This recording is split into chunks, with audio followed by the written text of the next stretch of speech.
First at 7, we continue digging into the finances of Kershaw County's hospital system. We've shown you earlier this evening, salaries and bonuses totaling more than $1 million for some of the hospital's top administrators. Despite layoffs and the hospital losing millions each year, it continues to spend more money than it makes. Our lead investigator, Jody Barr, joins us. And Jody, the spending that we're talking about goes beyond these salaries and these hefty bonuses. Well, they do. And if you look at Kershaw County property records, you will see that KershawHealth now owns a large piece of the city of Camden. Within the last decade, the hospital system spent more than $4 million on real estate.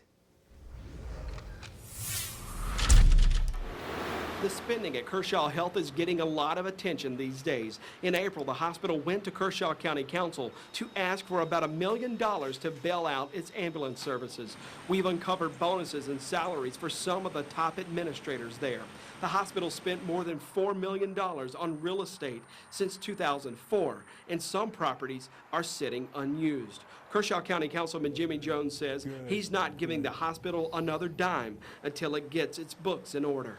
They can't pay their bills. They're coming to county council asking for money to bail out an ambulance service, but yet they spent $4.1 million in the last 10 years on properties around Camden. Does that add up? No, Jody, it does not add up. And those are real figures that you just asked about.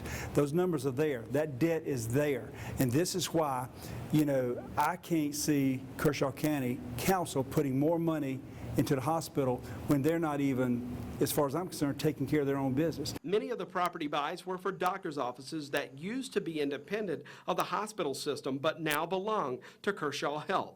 There were 13 purchases in all. The hospital's using only half of the properties. In 2008, KershawHealth spent $1.3 million to buy the old Piggly Wiggly shopping center on Highway 1. It's a property that sat empty with no working utilities ever since. The hospital spent more than $91,000 on this vacant lot in this unused house on Robert Street. This is the condition the properties are in today. In 2010, the hospital spent $113,756 for this old school building that's still empty. The hospital's using the back of the property for a parking lot. We asked hospital CEO Donnie Weeks to explain the property buys. Can you explain to the foundation and the people who gave to this hospital and to taxpayers why that happened? Today, I'm not going to discuss anything else with you. You asked me about the question about the retirement, and I've answered that appropriately, and that's it, that we're not going to discuss anything else.